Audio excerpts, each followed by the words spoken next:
ये आप लोगों में कितने लोगों ने भगवद गीता पढ़ी है? यहाँ पर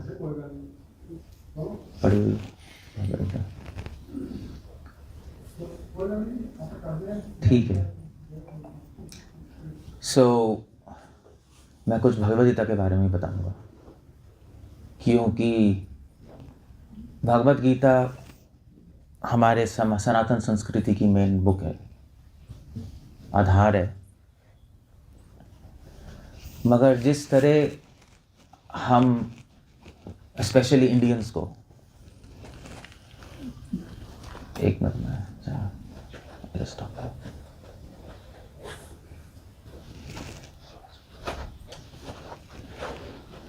तो जिस तरह हम इंडियंस को प्रेजेंट की गई भगवद गीता, वो एक रिलीजियस वे में प्रेजेंट की गई है। हमारे पास हमारे जितने भी ग्रंथ हैं, गीता हो गए, आई मीन टू से यू टेक क्रिश्चियनिटी, बाइबल हो गई, कुरान इस्लाम हो गई, मतलब स्क्रिप्चर्स हैं, गुरु ग्रंथ साहिब हो गई, हम पंजाब में बैठे हैं, जितने भी शास्त्र हैं मॉडर्न एज में उसको एक तरह से एक धर्म से जोड़ के प्रेजेंट किया गया, और गलत नहीं है क्योंकि धार्मिक किताबें हैं। बट दुर्भाग्य की बात यह है कि आज के समाज में लोगों के मन में धर्म की कम मूल्यता है, विज्ञान की ज़्यादा है। इसलिए हमारे जो मॉडर्न यूथ्स हैं, नौजवान हैं, वो यहाँ पे इसमें नहीं आ रहे, इस लाइन में। मोस्टली आपके पंजाब से तो सब कनाडा ही चले जाते हैं, वहीं पे मतलब किसको क्या मतलब है किसी से, किसको क्या मतलब है गीता से, किसको क्या गीता ये तो लोग कहते हैं पुराने लोगों के लिए है, बूढ़े लोगों के लिए। अब अगर मतलब अब धीरे धीरे क्या होगा, अगर हम गीता का प्रचार नहीं करेंगे तो सब भूल जाएंगे गीता के बारे में, हमारे सनातन धर्म के बारे में सब कुछ भूल जाएंगे। बहुत लोग कोशिश कर रहे हैं सनातन धर्म को दोबारा से उठाने के लिए, मगर रैली में अगर हम दोबारा, क्या कहते हैं उसको, पुनरुत्थान कहते हैं, नहीं उसको इंग्लिश में कह लो, इंग्लिश में कह सकते हो, रिसरेक्शन कह सकते हो। दोबारा से अगर हम शास्त्रों को लाना चाहते हैं, अपने धर्म को लाना चाहते हैं, तो अब ज़रूरत है कि हम अपने शास्त्रों को एक वैज्ञानिक तरीके से लोगों को बताएं, एक लॉजिकल वे में, रिचुअलिस्टिक वे में नहीं। इसलिए सारे यूथ्स नहीं आ रहे, अट्रैक्ट नहीं हो रहे, कोई भी नहीं। यहाँ पे भी कौन सा यूथ है यहाँ पे, मतलब सब ओल्ड ही लोग हैं। ये होंगी थोड़ी सी, व्हाट्स योर एज? 32। या she is you are this family member? ठीक है, so you are here because your family member, otherwise कौन है? कोई नहीं है यहाँ पर, यूथ है ही नहीं। 40s के ऊपर है, मोस्टली 50s के ऊपर है। बट गीता भगवान ने, अगर हम गीता या कोई भी शास्त्र पढ़ेंगे, उसको साइंटिफिक वे से पढ़ेंगे, तब हमें भी कन्विक्शन आएगी और हम आगे लोगों को दे पाएंगे। इनफैक्ट हमारे जितने भी रिलीजियस स्क्रिप्चर्स हैं, वो कोई रिचुअल नहीं है, कोई रीति रिवाज नहीं है। सिर्फ रीति रिवाज ज़रूरी होती हैं चीज़ें, बट उसमें बहुत ज़्यादा लॉजिक है, रैशनैलिटी है, साइंस है, और वो हमें समझना पड़ेगा। अगर हम नहीं समझेंगे तो ये सारी चीज़ें लुप्त हो जाएंगी। गीता को मैं बस 15-20 मिनट में आपको बताता हूँ कि गीता में एग्जैक्टली चल क्या रहा है और उसके पीछे साइंस क्या है, हम क्या सीखना चाहते हैं उससे।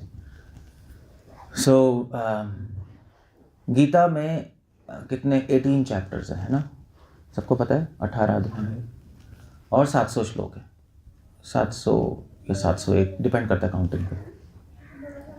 और भगवान क्या बताना चाहते हैं गीता के थ्रू में? गीता में ये नहीं बताना चाहते कि आप केवल पूजा करो, पूजा एक पार्ट है लाइफ का। गीता भगवान कह रहे हैं कि एक मैनुअल ऑफ लाइफ है, जीवन जीने की कला है। अब मैं तो पूरे वर्ल्ड में ट्रैवल कर चुका हूँ, अमेरिका, कनाडा, यूरोप, सारी यूनिवर्सिटीज़ में जाके मेरा एक ही क्वेश्चन होता है कि कौन सा ऐसा सब्जेक्ट है जो हमें जीना सिखा रहा है? कोई नहीं, कोई भी नहीं हमारे स्कूल में। Chemistry, maths, bio, engineering, doctor, जीना कौन सिखा रहा है? कोई भी नहीं सिखा रहा। हमारे समाज हमें डॉक्टर बना रहे हैं, इंजीनियर बना रहे हैं, chartered accountant, MBA, whatever it is, but इंसान नहीं बना रहे। और ये हमारे स्क्रिप्चर्स इंसान बनाते हैं, पहले ह्यूमन बनाते हैं। अगर हम इंसान ही नहीं बने और बाकी सब कुछ बन गए तो फ़ायदे क्या हुआ उसको? वो तो बिल्कुल ज़ीरो हो गया, वो तो इतने बड़े ज़ीरो हो गए, वन है ही नहीं। What's the use of that? So Gita में भगवान ने हमें बताया है आचार क्या है। 3 चीज़ें। आचार मतलब हमारा पर्सनल कॉन्डक्ट कैसा होना चाहिए। कहने का मतलब है कि हम कैसे बोलें, कैसे चलें, कैसे बैठना है। अब ये तो हमें किसी ने नहीं सिखाया, हमारे पेरेंट्स ने भी नहीं सिखाया, बचपन से किसी ने नहीं सिखाया। ये पहले ज़माने में कल्चर के थ्रू आता था। कल्चर था, भी बूढ़े लोग, जो पुराने लोग फिर नए को सिखाते थे, फिर पीढ़ियों को सिखाते थे। कल्चर अब तो रहा नहीं, अब तो कल्चर डिस्ट्रॉय हो गया, सब खत्म हो गया। कल्चर ख़त्म हो गया, शास्त्र में किसी को इंटरेस्ट नहीं है, इसलिए किसी को आचार आते नहीं, किसी को पर्सनल कंडक्ट नहीं आता। भगवान बता रहे हैं बोलना कैसे है। फॉर एग्ज़ाम्पल भगवान ने गीता में बोला है कि वाणी कैसी होनी चाहिए, हाउ टू स्पीक। अब आप हाउ टू स्पीक लर्न करने के लिए मोटिवेशनल गुरुज के पास जाएंगे या कहाँ जाओगे आप? बोलना कैसे? मे बी न्यूज़ रिपोर्टर, उनको आकर बोल पाएंगे, हाइपर होकर बोलते हैं। बट भगवान क्या कह रहे हैं बोलना कैसे? एक श्लोक आता है भगवद्गीता में 16 चैप्टर में, अनुद्वेगकरम वाक्यम सत्यम प्रियम हितम जगत। अगर आप बोल रहे हो तो ये चीज़ें सोच के बोलनी। अनुद्वेगकरम वाक्यम, ऐसा कोई हम वाक्य ना बोलें जिससे किसी को कोई दुख पहुँचे, कोई उत्तेजना पहुँचे। पहला। सत्यम, ट्रुथ होना चाहिए, सत्य होना चाहिए उसके अंदर, नहीं ट्रुथ जहाँ तक हो सके। प्रिय होना चाहिए, सत्य जनरली कड़वा होता है, बट सत्य को इस तरह प्रेजेंट करना चाहिए कि प्रिय लगे। वही चीज़ हम वैसे कड़वा तरीके से भी बोल सकते हैं, वही चीज़ वैसे भी बोल सकते हैं। जैसे बचपन में हमारे ऐड आते थे, वो आता था मेलेडी का ऐड, देखा है? मेलेडी खाओ खुद जान वो या वो था पान पसंद खाता, मैं तुमसे शादी नहीं करूँगी। फिर पान पसंद खाओ, फिर आराम से बोलते मैं तुझसे शादी नहीं करूँगी। सो वही चीज़ बोल सकते हो आराम से भी। What's a big deal, you have to bark like a dog. कुत्तों की तरह भौंकने की ज़रूरत नहीं है, अब आराम से भी बोल सकते हो, मैसेज चला गया। तो सत्य को आप प्रिय भी बोल सकते हो, सत्यम प्रियम। और सिर्फ सत्य प्रिय नहीं हो, हितम भी हो, उसका बेनिफिट हो उसमें। हमेशा अपने बारे में बोलना मूर्खता है। जो अपने बारे में बोलता है हमेशा उसको गीता में बोला जाता है मूढ़ा, मूर्ख। एक्चुअली वो सुसाइडल है। अपने बारे में बोलना, अपनी प्रशंसा करना आत्महत्या है।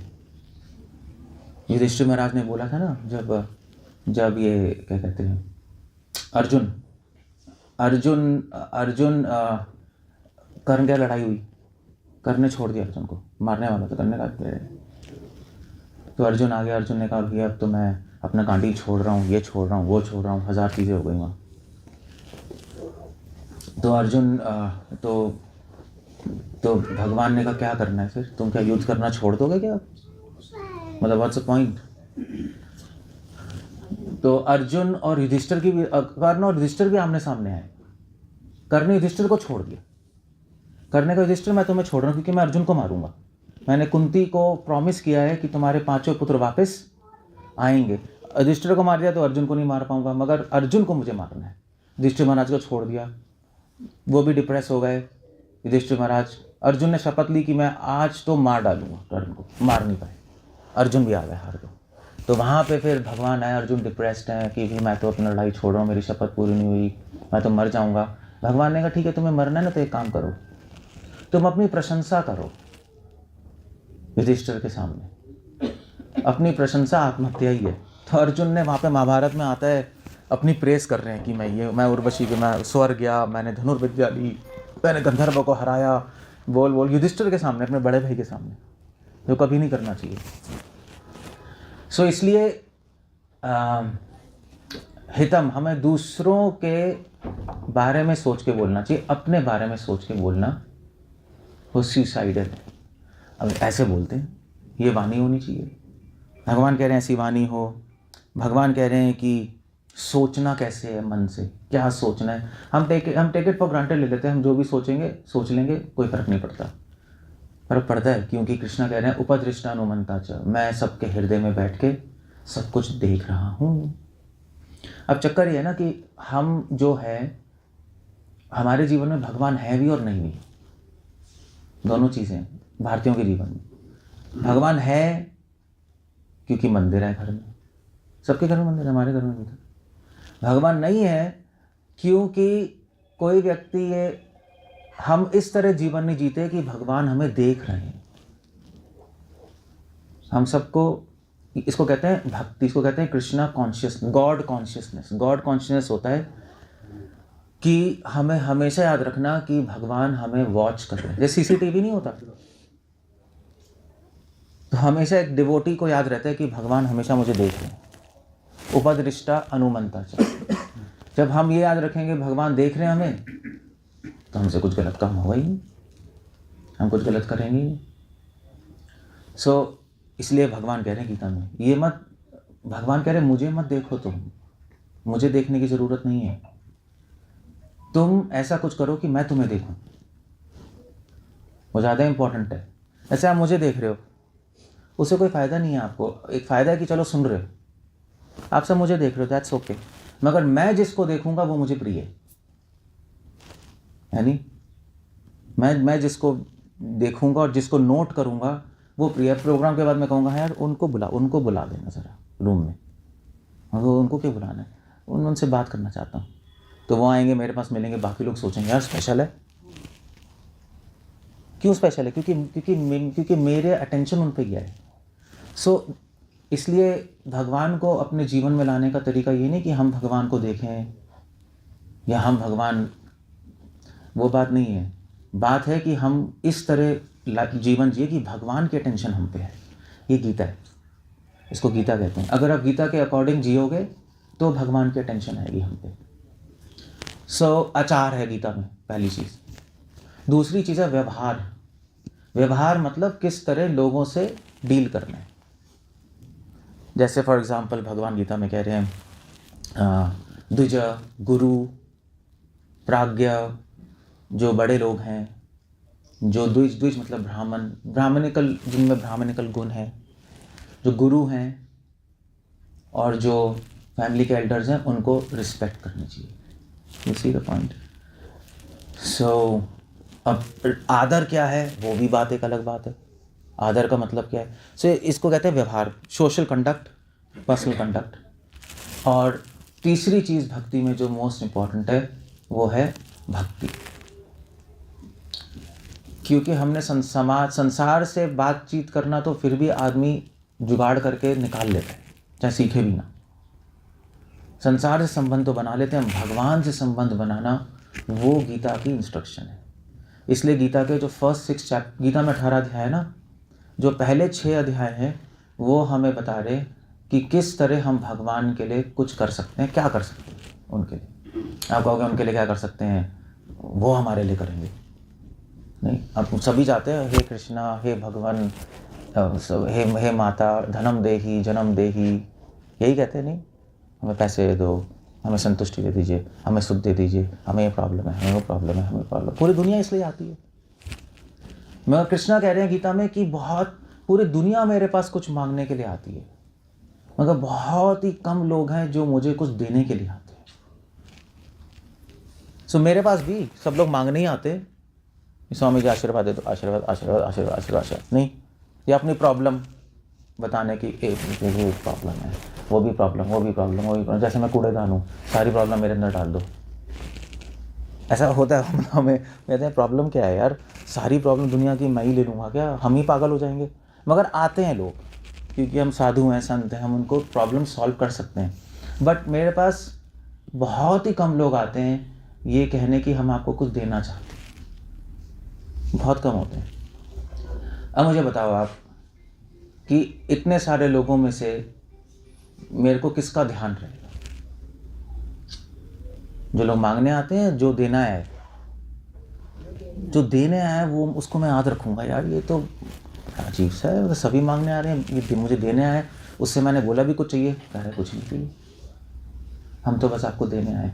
उसको कहते हैं प्रेम। जो मांगने आता है उसको कहते हैं बिजनेस। तो पहले 6 अध्याय में भगवान ने यही बताया है। अगर आप, मैं डिटेल्स में नहीं जा रहा, बट अगर आप 6 अध्याय पढ़ेंगे उसका सार ये है, भगवान कह रहे हैं कुछ मेरे लिए करो, मुझे कुछ दो।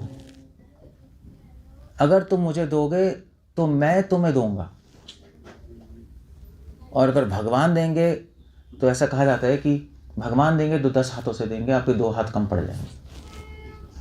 अगर हम मांगोगे भगवान से तो 2 हाथ से मांगोगे, मगर वो शायद दे ना दें, उनकी मर्जी है। You have to. सो ये पहला 6 अध्याय, इसको कहते हैं कर्म योग। सुना है आपने कर्मयोग? कर्मयोग बड़ा टर्म है, नहीं, सकाम कर्म, निष्काम कर्म, कर्मयोग, ये बड़े अजीब लोगों को समझ नहीं आता कर्मयोग क्या है। कर्मयोग मतलब यही है, योग मतलब जुड़ना, कर्म मतलब कार्य। किस काम से हम भगवान से जुड़ सकते हैं, क्या कर सकते हैं उनके लिए। सो क्या कर सकते हो भगवान के लिए? भगवान के पास सब कुछ है, उनके लिए क्या करेंगे? आप क्या करोगे उनके लिए? कृष्णा कह रहे कर सकते हो मेरे लिए, क्यों नहीं कर सकते? क्या कर सकते हो? भगवान के ऑर्डर्स फॉलो कर सकते हो। इतना तो कर ही सकते हैं अपने जीवन में। अपना जीवन हम अपने वैल्यू से ना जिए, अपना जीवन हम भगवान की वैल्यू से जिए। वो क्या चाहते हैं उसमें हमारा बेनिफिट है। सो हम ये कर सकते हैं। हम दूसरी चीज़ कर सकते हैं भगवान के लिए कि हम, कृष्णा कह रहे हैं पत्रम पुष्पम फलम, तो मुझे भोग चढ़ा सकते, वो भी भगवान के लिए करना ही है। मतलब आप अपनी चीज़ भगवान को नहीं दे रहे, अब भगवान की चीज़ ही भगवान को दे रहे हो। तो ये, इसको कहते हैं कर्म योग। अगर हम सोचें हम अपनी चीज़ भगवान को दे रहे हैं, दैट्स रॉन्ग। भगवान की चीज़ ही भगवान को समर्पित कर रहे हैं। हम इस शरीर को, मन को और बुद्धि को भगवान की सेवा में ले रहे हैं। जैसे मैं कर रहा हूँ, अभी मैं कर रहा हूँ कुछ भगवान के लिए, उनके बारे में कुछ बता रहा हूँ आपको। इसको कहते हैं कर्मयोग, एक्शंस के थ्रू भगवान से जुड़ना। और फिर नेक्स्ट 6 चैप्टर्स में क्या है? भक्ति योग। भक्ति योग मतलब भगवान का स्मरण करना। कुछ ना कुछ तो हम सोचेंगे ही ना, या तो कूड़ा सोचेंगे या सही सोचेंगे। 2 ही चीज़ें, तो बुरा सोचेंगे या अच्छा सोचेंगे। अब अच्छा सोचना चाहते हैं हम, मगर बुरी सोच आती है अपने आप। प्रॉब्लम हमारे माइंड के साथ ये है, हमारा माइंड नीचे जाता है, ऊपर नहीं जाता। स्वाभाविक, जैसे पानी नीचे जाता है ना, ऐसे हमारा मन नीचे ही जाता रहता है। गंदे थॉट्स में, एनवियस थॉट्स में, लस्टी थॉट्स में, क्रोध में, लोभ में, अपने आप ही चीज़ें आती रहती है माइंड में। सो क्या करना है? अच्छे थॉट्स कैसे आएंगे? सिंपल रास्ता है। भगवान कह रहे मेरे को याद करो, अपने आप अच्छे विचार आएंगे। और 1 घंटा 2 घंटा नहीं, 24 घंटे मुझे स्मरण करो। आप कहोगे 24 घंटे कैसे याद रखें? अपना काम छोड़ दें, अपना बिजनेस छोड़ दें। मुझे कई लोग बोलते हैं अपना काम छोड़ दें, बिजनेस छोड़ दें, हम आपकी तरह बैठ जाएंगे खाली। वो कोई ज़रूरी नहीं है वो। और वैसे बाय द वे हम भी खाली नहीं बैठे, वो भी बात है। अगर आपको लगता है हम खाली बैठे हैं, लोगों को लगता है यार आप तो खाली बैठे हो, हम कहते हैं ठीक है हमारे साथ आके रह लो, देख लो। खाली बैठने तो सबसे मुश्किल काम है, वो भी समझना पड़ेगा। खाली कोई नहीं बैठ सकता, क्योंकि हमने एक बार हमारे मंदिर में हमने सारे, जैसे जो लोगों को, हमारे डिवोटीज़ हैं ना जो काम भी करते हैं, कॉन्ग्रीगेशन, उनको हमने कहा 2 दिन आ जाओ मंदिर रहो। तो फीमेल्स तो घर में थी, मेल्स को बुला लिया सबको, ठीक है रहना है, आरती अटेंड करनी है, जप करना है और बस इतना करना है। 2 दिन बाद कहते हैं पागल हो गए, हम क्या करें, वापस जा रहे हैं, कुछ काम करना है, कुछ बात करनी है, दिमाग खराब हो गया उनका। सो खाली इसलिए कृष्ण एक श्लोक कह रहे हैं, कृष्ण एक भगवद गीता में श्लोक कह रहे हैं कि योगा रुक्षु योगा रूढ़, जिनका मन कंट्रोल में नहीं है उनको कुछ काम की ज़रूरत होती है, कुछ तो बिजी रहेंगे ना। जिनका मन कंट्रोल में है वो समाधि में जाते हैं, वो बैठ जाते हैं, बस उनको कुछ किसी की कोई ज़रूरत नहीं है। So most of the population mind control नहीं है। मन को विजयी करना तो सब कुछ है। मन एवं मनुष्य नाम बंध है मोक्ष है बचा। जिसने मन को विजय कर लिया उसने संसार को विजय कर लिया। सो मन को विजय कैसे करें? पहले मन को विजय करने में पहले अच्छे विचार आने चाहिए। अच्छे विचार कैसे आएंगे? जब हम भगवान से जुड़ेंगे, जब आप भगवान का स्मरण करोगे अपने आप अच्छे थॉट्स आएंगे। आप देखना, आप प्रैक्टिस करके दोगे आपको पता लगेगा। जब चीनी खाओगे मिठास अपने आप आएगी ना। तो भगवान में कोई बुरे गुण नहीं है, उनका स्मरण करेंगे तो अच्छे अच्छे विचार अपने आप आएंगे, नेचुरली अपने आप आएगा। अब राम का स्मरण करो, अपने आप माइंड एक डिफरेंट प्लेटफॉर्म पे चला जाता है। नहीं, राम नाम लेते ही लगता है, राम का स्मरण करोगे तो आप अपने आप ही बुरे काम नहीं कर सकते, अपने आप ही एक मर्यादा, शांति अपने आप आती है। और जो 24 घंटे कर रहा है, आप बताओ वो कैसी उसकी लाइफ होगी। तो 24 घंटे करने के लिए क्या करना है? कुछ नहीं करना, आपको कोई काम नहीं छोड़ना, कुछ नहीं करना। भगवान 7 चैप्टर से 12 चैप्टर में भक्ति योग बता रहे हैं। क्या करना है? सिंपल आइडिया है कि हम लोग अपना काम करते रहें, जो भी करते रहें, मगर भगवान के गुण, रूप और लीलाओं को अपने हृदय में स्मरण करते हैं। अब आप वो तब स्मरण कर पाओगे। ये क्या हो रहा है? कैन वी जस्ट या we can close the door, that's okay. So हम भगवान का तब ऐसे, ये कौन somebody is talking, नहीं बाहर बात कर रहे हैं, मैं एग्जांपल दे रहा हूँ, आप वो बात कर रहे हैं, ठीक है? क्या बात कर रहे हैं? जो भी बात कर रहे हैं, भगवान की बात नहीं हो रही, नहीं, इट्स सम टॉक। सो अब क्या होगा? ऐसे हमारा जीवन है, हम कुछ ना कुछ बात करते रहते हैं। जो बात करते रहते हैं, जो सुनते रहते हैं, जो देखते रहते हैं, वही स्मरण आएगा।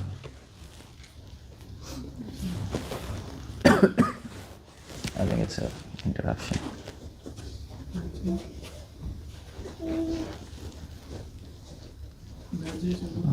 आप लोग बैठ जाइए, क्योंकि ना ये I am speaking here. You have to sit. Sit. ये मैं जो आपको बता रहा हूँ ना, आपको भी, आप पूरे जीवन याद रखोगे और बाद में मेरी बात समझ आएगी, अगर आएगी तो, भगवान जाने, मुझे नहीं पता। बट हम भगवान का स्मरण 24 घंटे कैसे रखें, उसका तरीका है।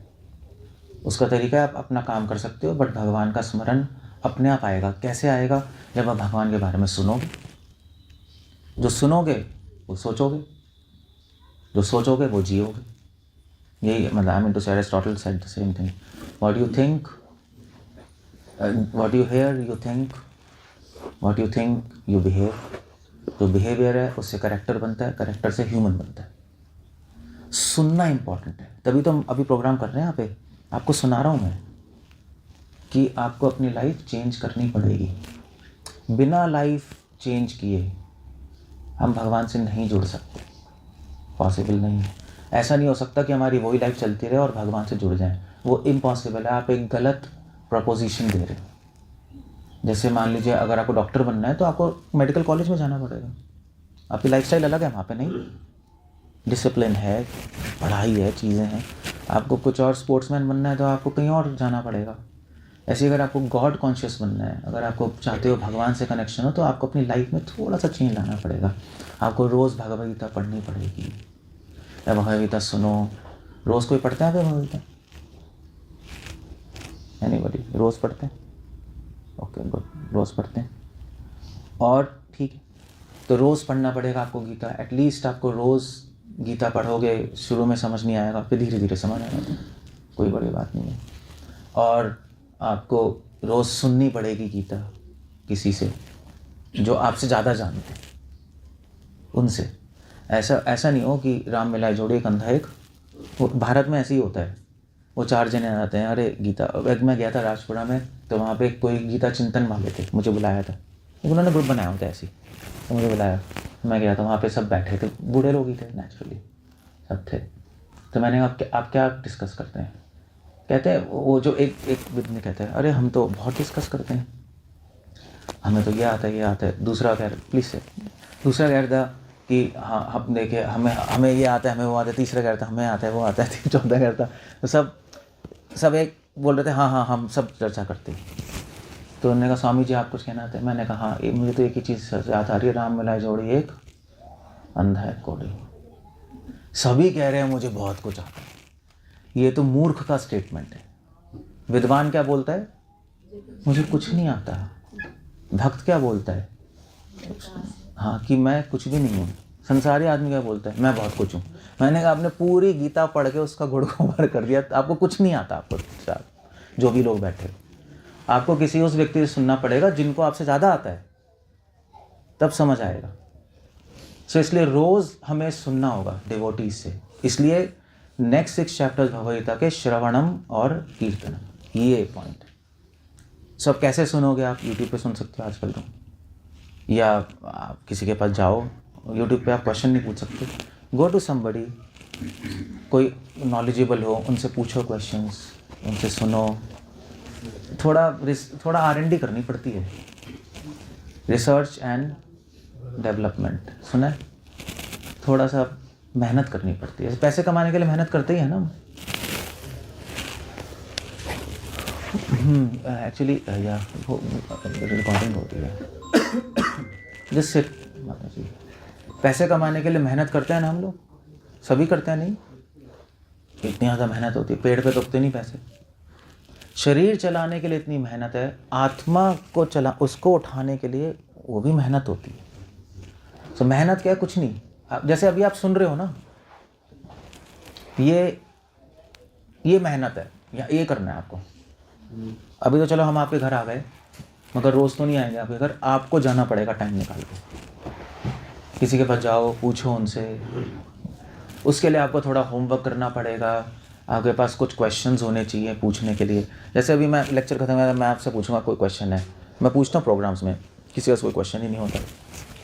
क्यों क्वेश्चन नहीं होता? क्यों कुछ पढ़ा नहीं। या हमारे पास या लोग साधुओं के पास जाते हैं क्वेश्चन लेकर कि स्वामी जी ये प्रॉब्लम है, इसको कैसे सॉल्व करें, ये प्रॉब्लम है। ये क्वेश्चंस नहीं है, ये क्वेश्चंस ठीक क्वेश्चन नहीं है।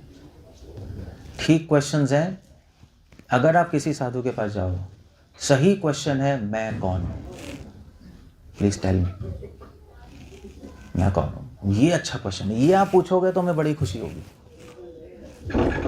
अगर आप हमसे ऐसी इधर उधर की पूछोगे तो हमें पता है कि ये स्टूडेंट फेल है, क्लास में ठीक नहीं है स्टूडेंट, क्योंकि पढ़ा नहीं है। हरे कृष्णा।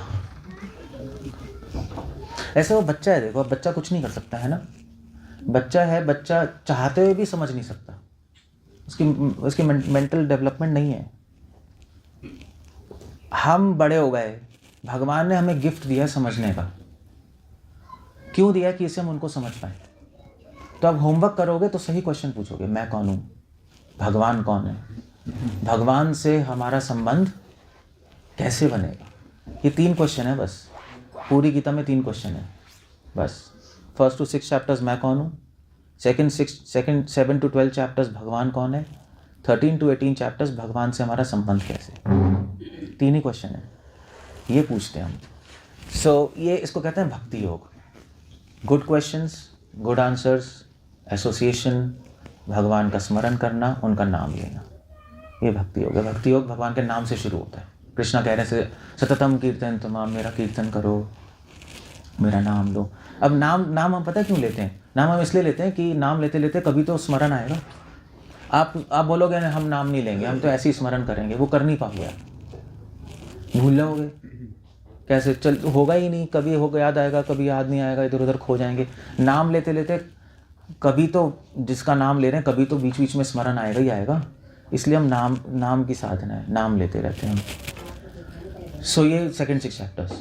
थर्ड 6 चैप्टर्स हैं 13 to 18 है कि भगवान का नाम हम पे काम कैसे करता है, उसके पीछे साइंस क्या है। हम राम राम बोल रहे हैं, कृष्णा कृष्णा बोल रहे हैं, कोई कहेगा क्या बोल रहे हो, टाइम वेस्ट कर रहे हो, क्या राम राम कृष्णा कृष्णा लगा रखा है।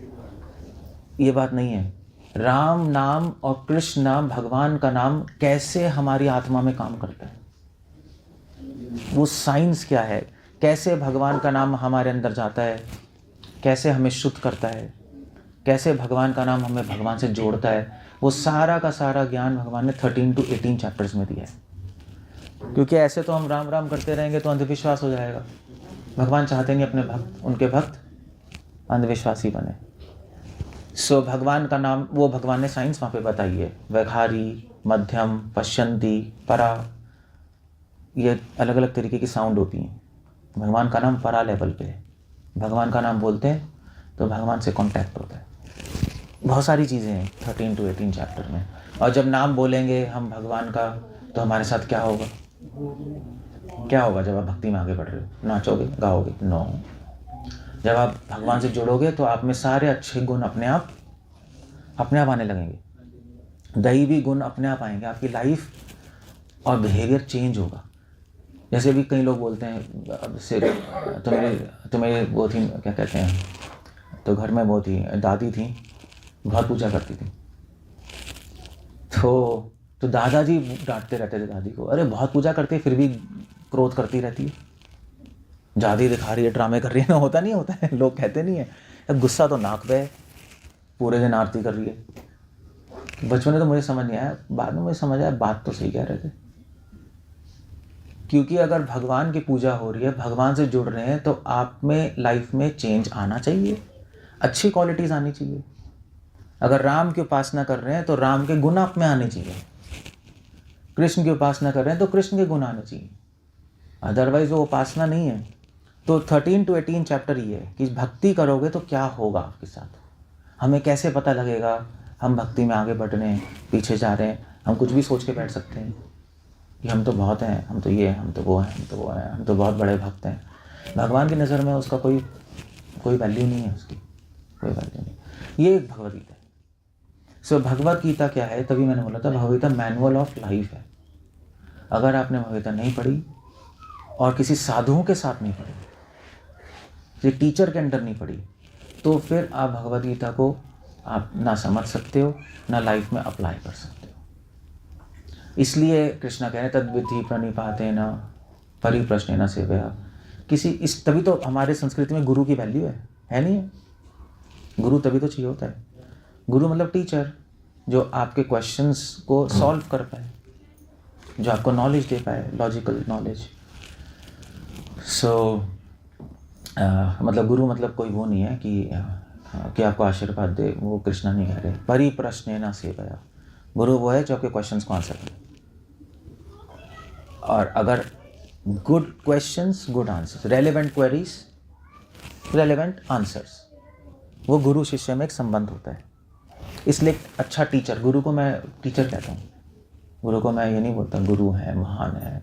गुरु एक फ्रेंड है, गुरु एक फ्रेंड है आपका, जो आपके डाउट सॉल्व करेगा, आपको पढ़ाएगा, आपको आगे बढ़ने के लिए प्रेरित करेगा। इसलिए मेरी रिक्वेस्ट आपसे ये है कि आप लोग प्लीज़ गीता पढ़िए एक बार, नहीं पढ़ी है तो बार बार पढ़िए, क्योंकि एक बार पढ़ने से कुछ भी समझ नहीं आएगा, उसमें टाइम लगता है। बहुत ऋषि मुनि पूरे लाइफ पढ़ते रहते हैं, तब भी एंड नहीं होता। मतलब हमें तो 30 साल हो गए, अभी भी गीता पढ़ते हैं और गीता पढ़ते ही रहेंगे। गीता का कोई अंत थोड़े ना है, भगवान की नॉलेज है, जितना पढ़ोगे उतना गहराई में जाओगे और अंदर जाते रहोगे और अंदर जाते रहोगे, भगवान और खोलेंगे गीता को।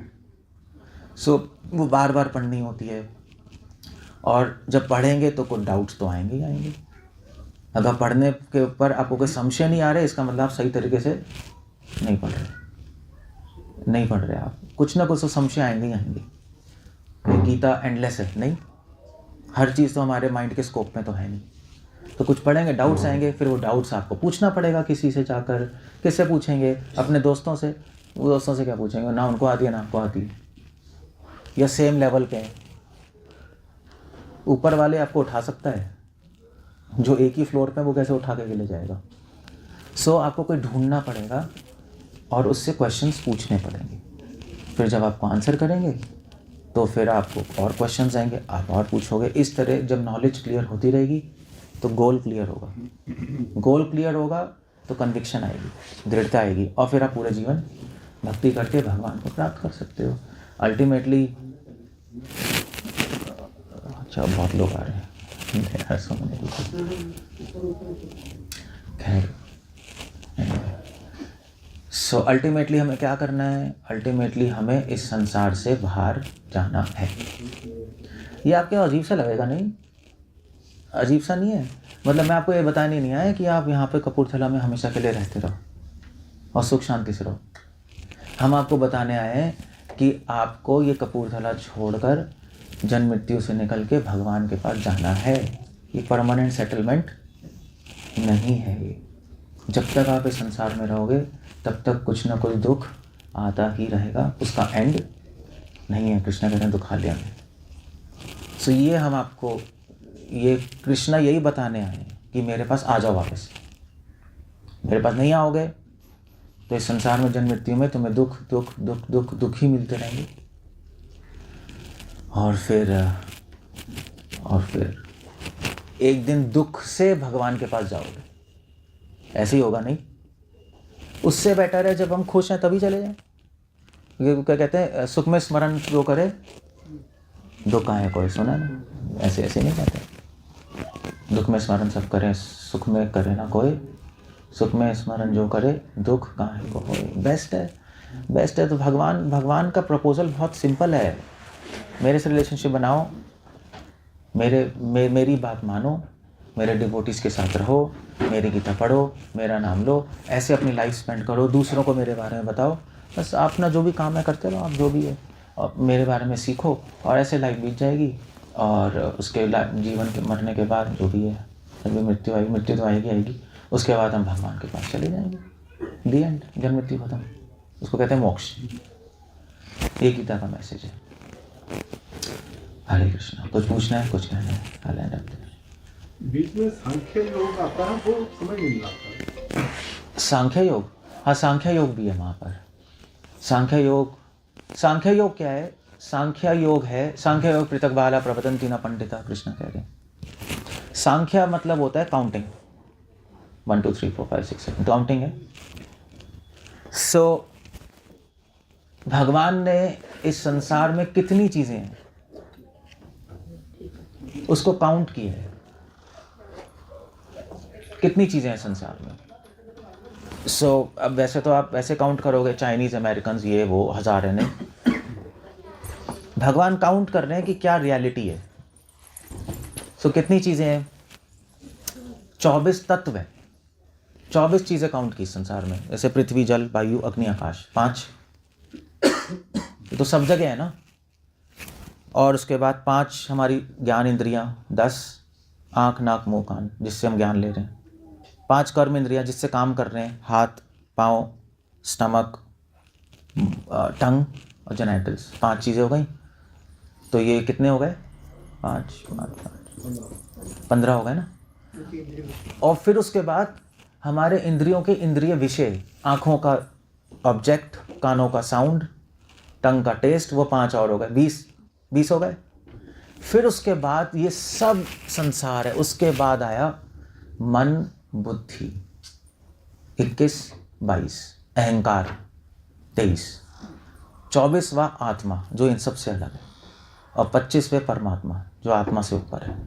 ये 25 चीज़ें भगवान ने हमें काउंट करके बताई। यही है बस संसार में, इसी का मिश्रण, परम्यूटेशन, कॉम्बिनेशन बना पड़ा है। बस सारी चीज़ें इसी के अंदर आ जाएंगी। इसको कहते हैं सांख्य योग। तो जब व्यक्ति ये समझ लेता है, जब व्यक्ति 23 चीज़ें समझ लेता है, यही है 23 से परे आत्मा है। और मेरे और इसमें फ़र्क है। मैं जीवित हूँ, ये सब जड़ है, और आत्मा से परे परमात्मा है। जब ये नॉलेज आ जाती है तो हम अपने आप को इस सबसे अलग देख सकते हैं, और भगवान को अपने से अलग देख सकते हैं, और भगवान और हमारा संबंध समझ सकते हैं। उसको कहते हैं सांख्य योग। तो सांख्य योग एक तरीका है कि आप इंटेलेक्चुअली भगवान को समझने की कोशिश कर रहे हो, वो सांख्य योग होता है। इसका डिटेल्स भागवतम में है, और भागवतम में काफ़ी डिटेल्स है। और आई मीन टू से, अगर और अब डिटेल में जानना चाहते हैं तो एनीवे कपिल मुनि ने दी थी सांख्य योग भागवतम में। शॉर्ट में यही है सांख्य योग। That's all.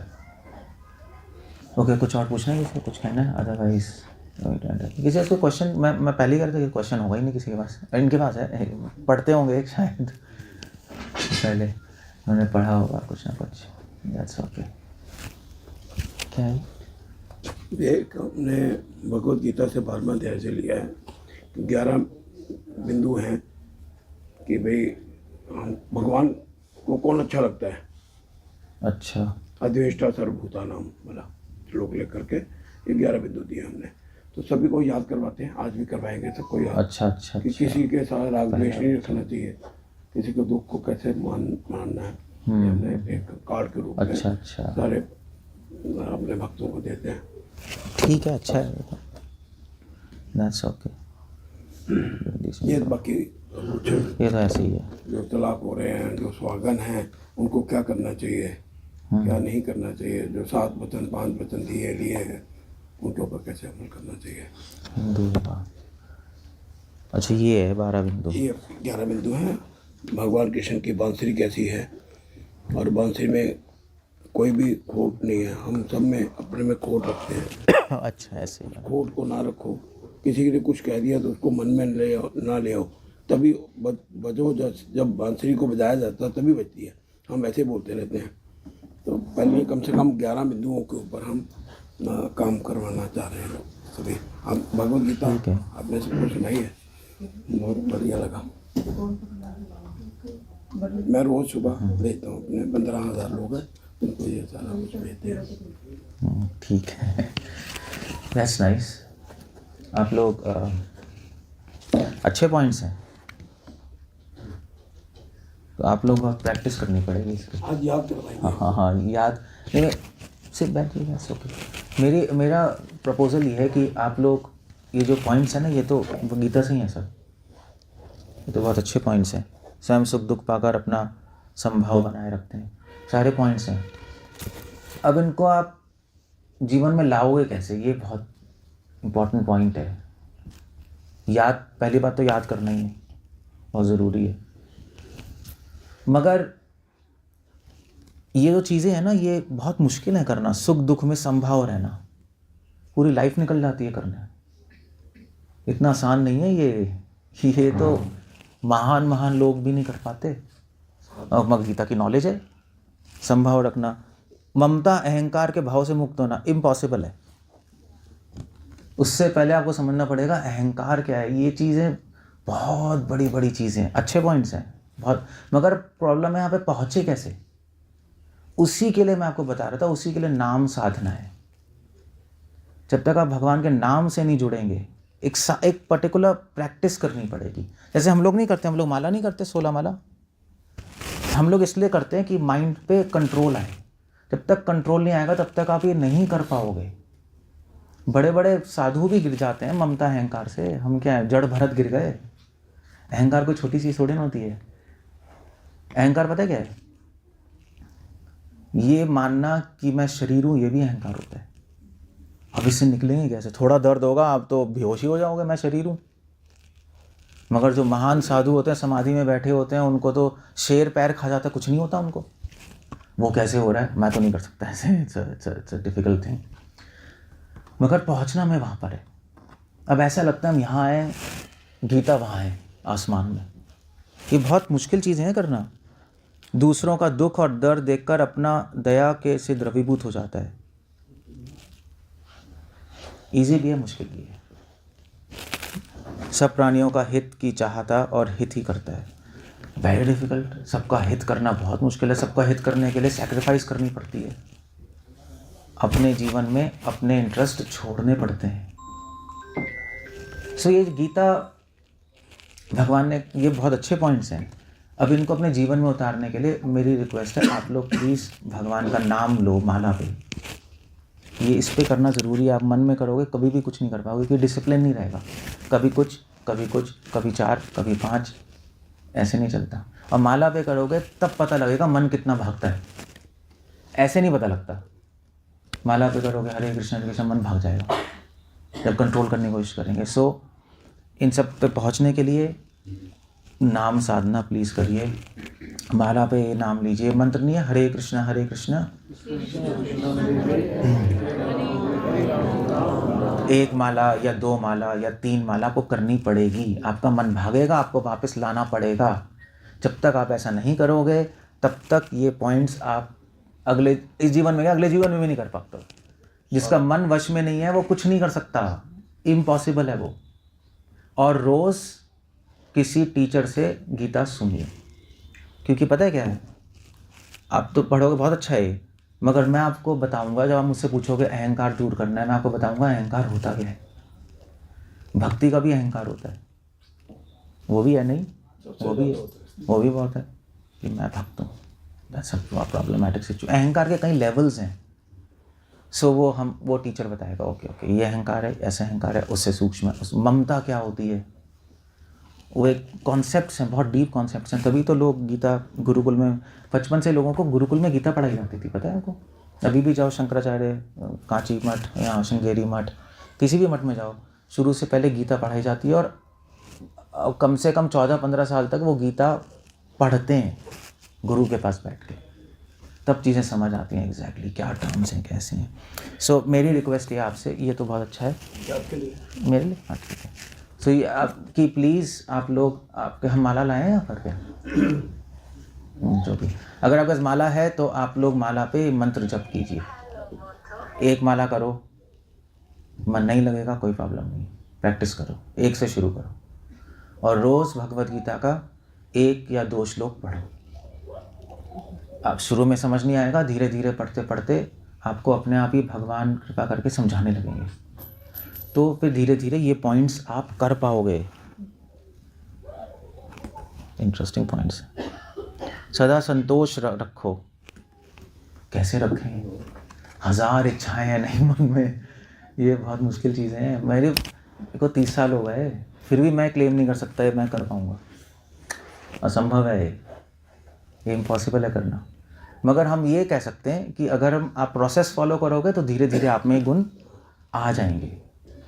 सो अपना प्रोसेस फॉलो करो। ऐसा नहीं है कि आप अपने जीवन में मस्त हो, बस खाना पीना बनाना करना और बस चलते रहो, फिर कुछ भी नहीं होगा। सो ये पॉइंट्स ये आपको बता रहे हैं, बहुत अच्छा है। आप ये पॉइंट्स देखते रहो और आप जीवन में सोचो यहाँ कैसे पहुँचना है, प्रोसेस फॉलो करो तो ये हो जाएगा, ठीक है ना। हरे कृष्णा, श्री प्रभुपाद की जय। आज मैं एक आपसे बात करूँगा, आपकी जो कथा का सार मुझे पता लगा है।